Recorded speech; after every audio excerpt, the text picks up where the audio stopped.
Hey everyone. Turns out that your Ruth lecture has turned into instructions on the final paper. I discovered I hadn't really done all I'd wanted to do in order to help you through final paper instructions. So what I want to do is to go through the assignment, which is now listed in week 10, called the final essay. And let's have a look at the assignment instructions. First of all, you need to use formal persuasive prose in your writing, and this should include a number of things. First of all, we want a short description of the story as a whole, including genre, structure, relationship to surrounding context. In other words, what does the story look like? Secondly, and some people make a second part here, include an explanation of every verse, or if you have a very long section, of every subsection of your story. According to the reading that you've done, what does it mean? Are there certain things in there that are really important to have a look at? And finally, the last part, where some people also make a second section here, or a third section, is a reflection. What does the story say? And this is a particularly pointed thing. What does it say within the context of your understanding of biblical theology? So it's a theological question that we're asking at the end. And then you're invited at this point in time to include a little bit about how you would explain this to perhaps as a sermon or as a lesson. In other words, an application, or what I like to call it is more of a way of sort of assessing it and deciding how you're going to apply it to yourself or actually to actualize it. How will this do something internally to you that allows you to help other people to have it do something internally to them? So that's really where we want to go with it. Now, please notice that in these three sections, where the first section is a description, when you're doing a description, it's best to stay with the third person, okay? Likewise, in the explanation, there's going to be a tendency to want to say things like, and now we have, and I think, and so forth and so on.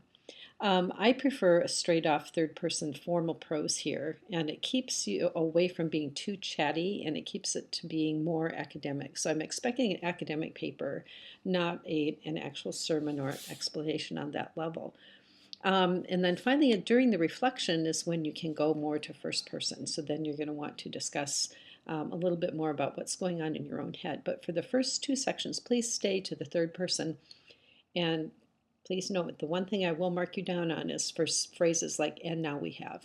Okay, the reason for that is that these texts were written a long time ago to a different audience. It wasn't written straight at us.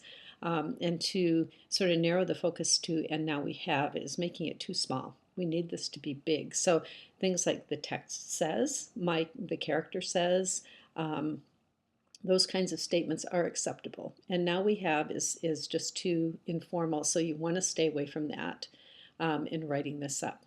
So how to go about this project? The first thing you might want to do is to revise your research. In other words, have a look at what you've already done. Now, the things that have been already built into the class that you've been working on that can go to this paper are in week 2, the assignment on choosing a story. In week 3, your annotated bibliography. In week 5, your assignment on genre. And in week 6, and this one is particularly useful at developing ideas, are the questions and their answers. And this particular assignment, I'm hoping that you've gone back into your annotated bibliography, or maybe even have dug up a little bit more in order to answer and address the questions that have come up during your research. Now, if you really want to go deep into this, you can look at Broyles' methodology, and he has 2 or 3 pages that he goes through different stages of interpretation. And when people use Broyles and kind of go at that almost like a template, the papers are good, they're deep, and they're really a high quality. And so I would recommend, if you're sort of not really figuring out quite yet how you want to organize it, do have a look at Broyles and pick out 1 or 2 of the ideas he has, or just kind of follow along with his protocol there, and your paper will take on a really good form. Then that information can be interpreted at the end, or applied or actualized a little bit more or in an orderly way. Okay, so look at your course readings also to answer questions, and then sit down and write your paper. Okay, so here again is the list. Describe the story as a whole, genre, literary structure, relationship to surrounding context, third person. Explain the story verse by verse or section by section, and again, Try to stick with third person in as much as you can. Okay. Third point here is be meticulous and thorough about giving credit to your sources and footnotes. Okay. Any evidence of plagiarism will of course result in a failing grade. That's a Fuller policy here. So your formal guidelines are 3,000 words, double spaced. Use footnotes, please. If I grade these online, it's really cumbersome to try to use endnotes. And then you attach a bibliography listing every secondary source that you actually use. So if you had an annotated bibliography and use every bit of it, you can take that, delete your annotations, and use that for the bibliography. Otherwise, you're going to need to take out the ones that you didn't use, add in the ones that you did use. Please remember here's a few things that I've seen in the past, that people numbered their annotated bibliography and then copied out just the bibliography information and left the numbers. A formal bibliography has no numbers. Okay, formal bibliography is also in alphabetical order. Just in case your stuff from your annotated bibliography was not in alphabetical order, remember to go through on that last bibliography and put it into alphabetical order. Now, some of you might have used EndNote Web, and that's a really nice way to do this because things will come up formatted for you, alphabetized for you, and that kind of thing. So I really do recommend using something like EndNote Web, at least as a precursor to the final product. When you submit your paper, please submit it as a Word doc, okay? I think I put that in there as a requirement, mainly because I want to be able to grade them online, and sometimes I get strange things coming to me that are not documents that my computer can open. I've even had one that neither of my computers could open before. So if we stick with a Word doc, you're pretty sure to be getting a decent grade on your paper because I'll be able to open it. Okay, now spelling, grammar, these things matter. Make sure your paper's cleaned up. Make sure it looks nice. Because when we look at the final rubric, which I'll talk to you more about, that's going to be part of it. Okay, very, very few, maybe 1 or 2 typos is all that an A paper will have. Things will be spelled correctly. The grammar will be good. If I open up a Word doc and see a lot of squiggles, I'm going to wonder how come you guys didn't see those and like fix them up. So you want to have your grammar check on in Word and have a look at it and make some changes and be sure that you're cleaning up your paper really well. This is the most formal paper you'll write for the class, so we want it to look really good. Okay, and I've also had people use these before as entries for paper contest, for what have I done? I had some people use them for applying for PhD programs and other kinds of things. So all the work you put into this can really turn back around for you at some point in time if you happen to need something like that. Now, when I look at the assignment page, I see also at the bottom something called the task stream rubric. Okay, I want you guys to understand this is not the grading rubric that will be used for our paper. The grading rubric for the paper I'm going to send to you under separate cover because I'm not sure I can add a second rubric here. The task stream rubric is meant to evaluate our teaching as a whole. Okay, so the entire Fuller Old Testament writing project has this particular type of assignment, one way or the other, and then we have a look at them to see if we communicated well with you and if you were able to respond back to us well.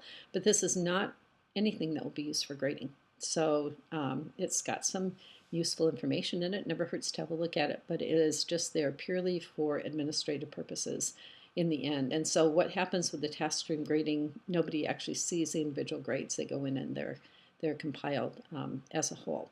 So that's what that's doing in there. And again, I will give you a better grading rubric that actually has grading stuff on it. There's one in your syllabus that you can use as sort of a basic one, but I think I'll go through and get a little more specific with this particular assignment so you'll actually know. So remember, formal academic prose, include information from each of your previous assignments. You can rehash it and put it into a better order. Use broils for interpretive ideas. And be sure your final essay is the most polished thing that you ever have written for me. Okay?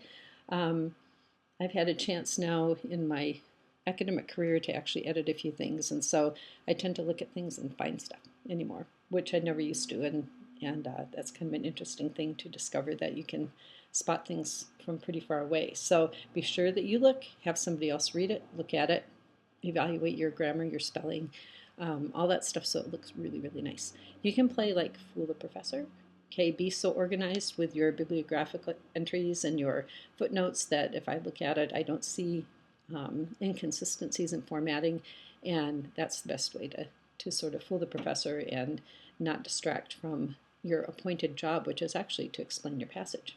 Okay, so I've also included this next week coming up, your creative expression. And a lot of students have liked this assignment the best of anything I've ever given because it's another way to look at your character that you're writing your paper on, but from a creative side. And I think that's something we don't exercise enough in our seminary courses sometimes. So things you can do are to write a poem, write a short piece that's from that particular person's point of view, a diary entry or a letter. You could do a song, you could do photographs, you could do paint a painting, make a collage. I've seen all kinds of interesting stuff. One year I even had somebody doing a hand dance. That was really interesting. This will be fun because we're not doing a psalm. I oftentimes do this with Psalms class, but we're not doing a psalm. We're doing actual character, kind of a character study. So feel free to really dive into your character. What might that character have been feeling? What might they have been thinking about their situation? And take on those kinds of ideas and then represent that back to us as a kind of an arty piece. The stuff on the front page, I think I've included for you the web page on the women and the women in art from the Jewish community, and that's really fun to look through to see what they've done with some of those stories from the Pentateuch and from the first part of the Old Testament. Okay, so have fun with that one. That one really actually can be a good time. Now, if you have any questions, I am on my email and I will check in again on the course question form very frequently. That's getting kind of full in there, but if you go in there and push unread, it'll show you things you haven't seen yet, which can be a really useful thing. Okay, so do keep in touch and I will talk to you some more in a while.